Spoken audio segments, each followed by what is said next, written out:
राधे राधे मित्रों। तो मित्रों आप लोग राधा किशन के अपकमिंग एपिसोड में देखेंगे कि मित्रों वीडियो शुरू करने से पहले अगर आप हमारे चैनल पर नए हैं और अगर अभी तक आप लोगों ने हमारे चैनल को सब्सक्राइब नहीं किया है तो चैनल को कर लीजिएगा सब्सक्राइब और बेल आइकन को ऑल पे करके प्रेस कर दीजिएगा, जिससे कि हमारी नई वीडियो का नोटिफिकेशन आपको मिल जाए। तो मित्रों आप लोग देखेंगे कि कृष्ण जी राधा से कहते हैं ये सब तुमने क्या किया है राधा।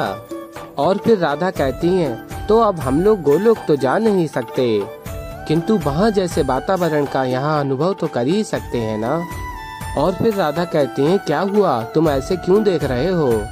और फिर तभी राधा जल में देखती हैं अपने आप को और कहती हैं सब तो ठीक है, क्या हुआ। और फिर कृष्ण जी कहते हैं नहीं वो मैं समझ नहीं पा रहा हूँ कि क्या हो रहा है। और कहते हैं इतने दिनों से तुम इतनी चिंतित और व्यतीत थी और अब अचानक प्रसन्न दिख रही हो, तो मैं समझ नहीं पा रहा हूँ कि सब ठीक है या नहीं। और फिर राधा कहती हैं आज मैं अत्यंत प्रसन्न हूँ क्योंकि मेरी सारी चिंताएं समाप्त हो गई हैं। और कहती हैं बस ऐसा समझ लो कि मेरी सारी दुविधाओं से मुझे मुक्ति मिल गई है। और फिर मित्रों आप लोग आगे देखेंगे कि राधा कृष्ण जी दुर्गा मंदिर में आते हैं और कृष्ण जी कहते हैं तुम यहाँ मुझे दुर्गा मंदिर में क्यों लाई हो राधे। और फिर तभी राधा कहती हैं कृष्ण नवरात्रि आ रही है, प्रसन्नता और प्रकाश का पर्व, और हमारे जीवन में भी प्रसन्नता लौटी है और मैं चाहती हूँ कि ये प्रसन्नता उत्सव में बदल जाए। और फिर तभी कृष्ण जी कहते हैं सखी की इच्छा मेरे लिए आदेश। और फिर मित्रों आप लोग आगे देखेंगे कि शाम जरा से मिलने जरा के समक्ष जाता है और कहता है उठो जरा, अब तो आप द्वारका के विशेष अतिथि हैं। और कहता है शाम अरे आप जानते हैं कि आप कौन हैं, आप स्वयं महापराक्रमी वासुदेव श्री कृष्ण के शिष्य हैं। सोचिए स्वयं श्री कृष्ण आपको धनुर्विद्या का ज्ञान दे रहे हैं। और फिर आगे आप लोग देखेंगे जरा के लिए शाम भोजन भी प्रस्तुत कराता है। और फिर जरा से शाम कहता है मैं तो चाहता हूँ कि आप कुछ क्षण कुछ दिनों और रुक जाओ यहाँ और अच्छे से धनुर्विद्या का ज्ञान भी ले पाएंगे आप। अब जब स्वयं उन्होंने आपको वचन दिया है तब तो आप एक महान धनुर्धर अवश्य बनेंगे।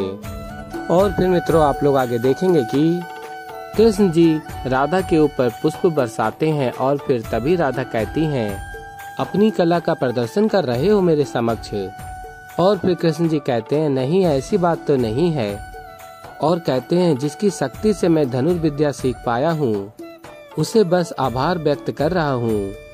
और फिर आगे आप लोग देखेंगे जरा कृष्ण जी के समक्ष आ जाता है और कहता है श्री कृष्ण को जरा का प्रणाम। और फिर कृष्ण जी कहते हैं आज इस क्षण से तुम्हारा प्रशिक्षण आरंभ होता है जरा। और फिर जरा कहता है मुझे तो अभी भी विश्वास नहीं हो रहा कि स्वयं द्वारकाधीश मुझे धनुर्विद्या की शिक्षा दे रहे हैं। और फिर कृष्ण जी कहते हैं आरंभ करें और कहते हैं धनुष उठाओ। और फिर मित्रों आप लोग आगे देखेंगे जरा को कृष्ण जी धनुर्विद्या का ज्ञान देते हैं, जिससे कि वो अपने लक्ष्य को भेद पाने में सक्षम हो जाता है। और फिर तभी जरा कहता है मैंने लक्ष्य भेद लिया। और फिर कृष्ण जी कहते हैं बहुत अच्छे जरा यहाँ आओ। और कहते हैं ये है धनुर्विद्या का पहला नियम, शरीर का कण कण इसका ध्यान केवल लक्ष्य पर होना चाहिए। एक सीध में और शरीर में संतुलन होना आवश्यक है। और फिर कृष्ण जी कहते हैं पुनः एक बार करते हैं। और फिर जरा पुनः एक बार लक्ष्य को भेद देता है। और फिर जरा कृष्ण जी से कहता है मैं समझ गया प्रभु। और फिर कृष्ण जी कहते हैं तुमने बहुत अच्छा किया जरा उठो। और फिर कृष्ण जी कहते हैं जरा से अब यदि अर्जुन की भांति सर्वश्रेष्ठ धनुर्धर बनना है तो अभ्यास करना होगा। और फिर आगे आप लोग देखेंगे जरा कहता है श्री कृष्ण जी आज सारे निर्धन अतिथि द्वारका से चले जाएंगे, मैं भी चला जाऊंगा, शेष शिक्षा वन में ही होगी। और तभी शाम छिपकर देख रहा होता है और कहता है अरे तुम खुद ही जाने की बात क्यों कर रहे हो जरा। और फिर तभी जरा शाम की बातों को स्मरण कर रहा होता है और अत्यंत चिंतित में होता है। और तभी राधा कहती हैं क्या हुआ जरा, कुछ कहना चाहते हो। और तभी शाम कहता है मूर्ख जरा बोलो ना। और फिर जरा कहता है मैं चला जाऊंगा आज ही। और तभी शाम सबके समक्ष आ जाता है और कहता है द्वारकाधीश आप सभी को प्रणाम।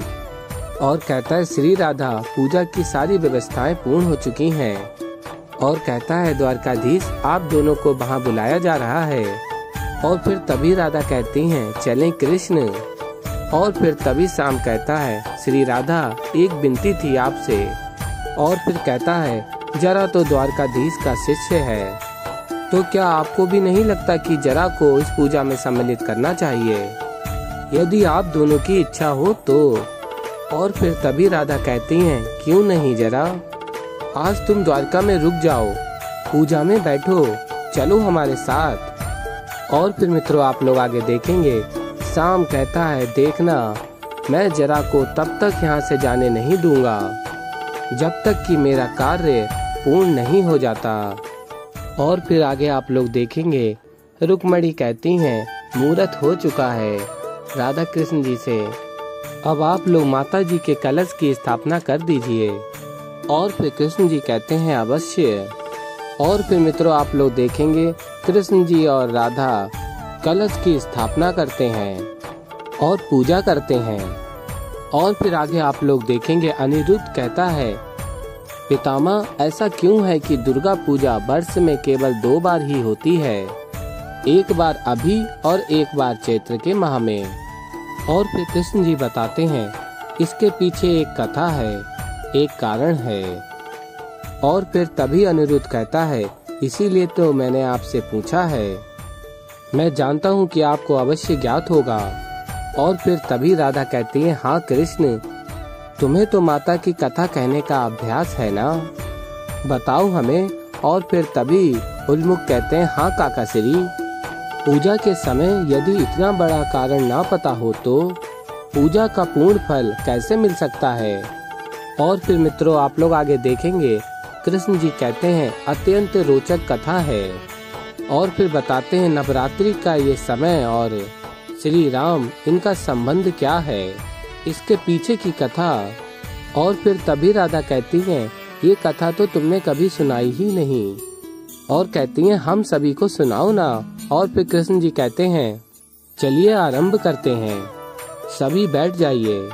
और फिर कृष्ण जी कथा आरंभ करते हैं और बताते हैं कि ये कथा है उस समय की जब श्री राम और रावण में युद्ध चल रहा था। ये युद्ध चले ही जा रहा था।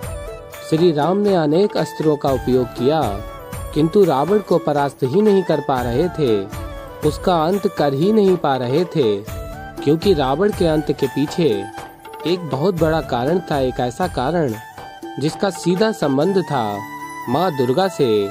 अब ये कारण यदि कोई जानता था तो वो था केवल विभीषण, और विभीषण ने श्री राम की सहायता की। तो मित्रों ऐसे ही आगे और भी बहुत कुछ देखने को मिलेगा आप लोगों को। तो अभी के लिए इस वीडियो में इतना ही। वीडियो पसंद आए वीडियो को लाइक करें। मैं मिलता हूँ जल्दी एक नई वीडियो के साथ, तब तक के लिए राधे राधे।